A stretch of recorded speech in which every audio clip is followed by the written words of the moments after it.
Kwa jina ninaitwa Hajat Safia binti Swaleh Ramadhan Ndauga, mkazi wa Kigoma, maeneo ya Ujiji.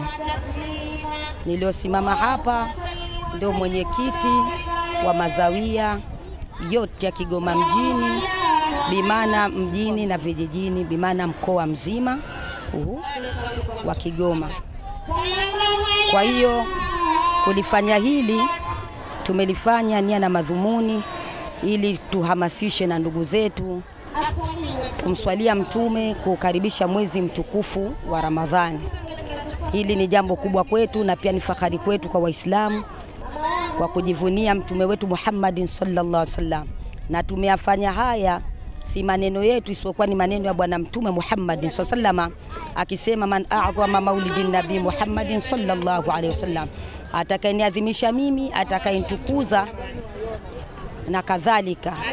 Haya ni maneno nimeyazungumza kwa ufupi, lakini kuna kirefu chake, nitumie muda mfupi. Atakayeniadhimisha mimi Mtume Muhammad, atakayetoa mali yake kwa ajili ya maadhimisho yangu, basi Bwana Mtume anasema yeye hatakuwa dhalimu, atamsimamia, atakuwa ni mwombezi wake siku ya Kiyama. Hii ndio linalotufanya hasa tunashughulika kwa ajili ya Bwana Mtume Muhammad sallallahu alaihi wasallam, tukitaraji na kuamini kabisa kwa yakini kuwa yeye ndio mwombezi wetu.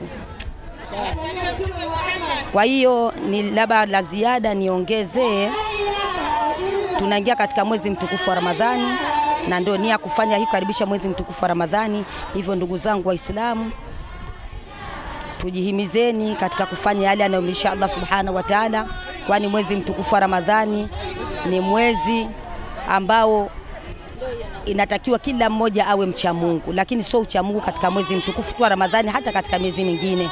Hivyo tutakapoingia katika mwezi mtukufu wa Ramadhani, tujitahidi kufanya ibada angalau inshallah tutakapomaliza mwezi mtukufu wa Ramadhani tuwe tumemaliza hali ya kuwa tuwe wenye kufudhu inshallah. Naomba Allah subhanahu wa ta'ala atujalie sote kila la kheri.